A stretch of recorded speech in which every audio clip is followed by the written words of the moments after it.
My name is Allyson Parker, and I am an 8th generation TaLK scholar.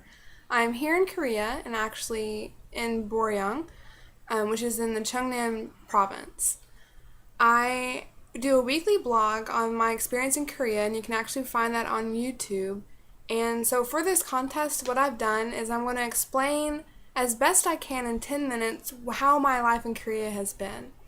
I have been extremely blessed with my school, my mentor teacher, my co-teachers, the foreigners in my town, all of my co-workers.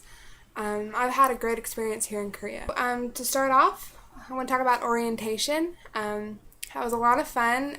There's a couple videos of orientation. TaLK video, which is pretty cool. It's got the TaLK right there. That's awesome. I think it's also got on the hood. Yeah, so in case we ever get lost, we can go up to people and just show it to them, and hopefully they'll get it, and maybe they'll see other people in their jersey, or in their sweater. Actual orientation. And we had a Taekwondo lesson. I did karate before, thought I was going to be good. No. Was very sore, very, very sore, and it's actually just now getting better. This is my painting.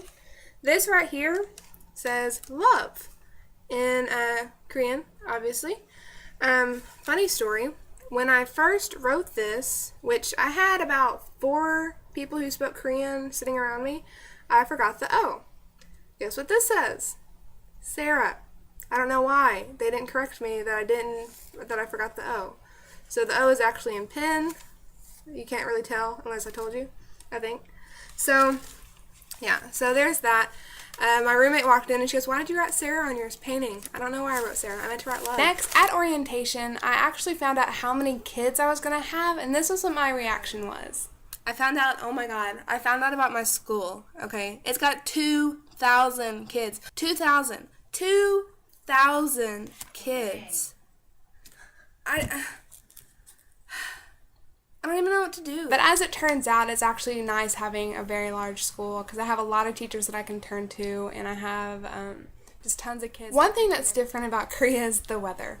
I'm from Texas, so I'm used to hot. I'm not used to the cold, especially not as cold as it gets in Korea. I just wanted to demonstrate a point real quick. This is what I wore. I wore a shirt, the fleece jacket, a wool jacket, and a scarf, and I had on long pants, socks, and shoes. I was still cold. That's how cold it gets here in Korea. For everyone back in Texas, we complain when it gets like in the 30s. It is completely different. Now, after orientation, I actually did come to my city, which is Boryang, and it's actually really awesome because we have a beach. So I've spent quite a bit of time there already, and I can't wait for Mud Fest, which is coming up next month. And I just feel really fortunate. A lot of my friends are really jealous of my placement.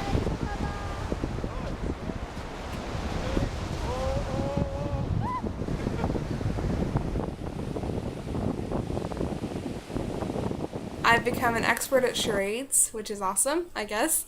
In Korea, obviously I don't speak Korean, and most people don't speak English. And so I held up my hair, and I was like, and I went, whoo, and he knew exactly what I was talking about.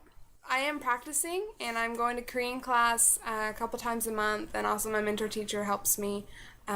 The teachers that I greet every day, they get really excited when I learn a new word. Or I remember one time we were at a school dinner, and I was like, "Oh, 뭐 주세요," and they were like, "Oh, good." The food is also really awesome. I love Korean food. I made a mistake. I thought, okay, so you know, like green onions. I see them all the time here, and I was eating, I think it was miso soup. And I got a thing, and I thought it was just a green onion. I put it in my mouth, and I ate it. It was a pepper. And it was a really hot pepper. And I'd run out of water in my glass, and we'd run out of, water in because they gave you, water in a pitcher, kind of. And so I drained that, and, I had to have James ask the waitress to bring me more because, my mouth was on fire. And it took a good 10 minutes of just, holding cold water and swallowing it and then putting more cold water before it actually got to take home the leftovers. And I was like, no, it's okay. You don't have to do that. And they're like, no. Because they think I don't eat because I don't like kimchi. And, to not like kimchi in Korea is, a sin. And then there are my kids. I just love my kids. it's another reason I just feel so lucky. I just couldn't ask for better kids. So here's a few videos on that. This one? Yes.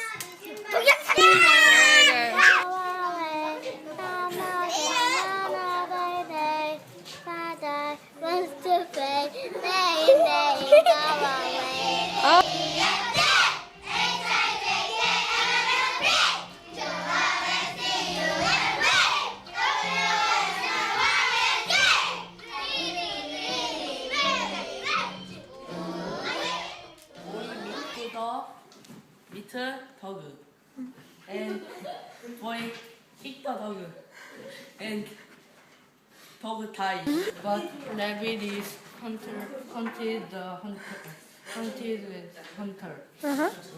The hunter ate rabbit, and dog is so sad. And one boy goes, "Oh, I feel beautiful." And I said, "You feel beautiful?" And he was like, "Yeah, I'm beautiful, boy." And so I was like, okay, teaching moment, whatever. So I put beautiful and handsome, and I was like, women are beautiful, men are handsome. And so we went over, I was like, okay, who's beautiful? And they'd be like, oh, women, who's handsome? Men. Or I actually did girls and boys. And like a couple minutes later, the same kid raised his hand, and he said, I am beautiful, boy. And I said, no, you're handsome. And he goes, thank you. And of course in Korea, sports are huge, especially volleyball. So I have a couple videos. Wednesday I went and played volleyball with my school. Volleyball is like huge in Korea. Well, I was in the area where you're supposed to spike it. And the vice principal was on my team, and he was right next to me. And so every time that he got it, he was like, Allyson! And like pushed it up, and I ran up and I spiked it, and he was very, very proud. Taekwondo is actually getting a lot easier. Like the stuff that I was doing before, like we do like this kind of like leapfrog thing over people, and I would have to stop and jump, and now I can kind of do boop. Talking about Taekwondo, I'm actually gonna test for my black belt in August, so when I get back there's like this big thing, and typically you test for one belt at a time, but since he wants us to do it at this big show, we're learning all 8 routines first, and then we just test all at once. So I'm kind of nervous, but I have the first 3 memorized for the most part.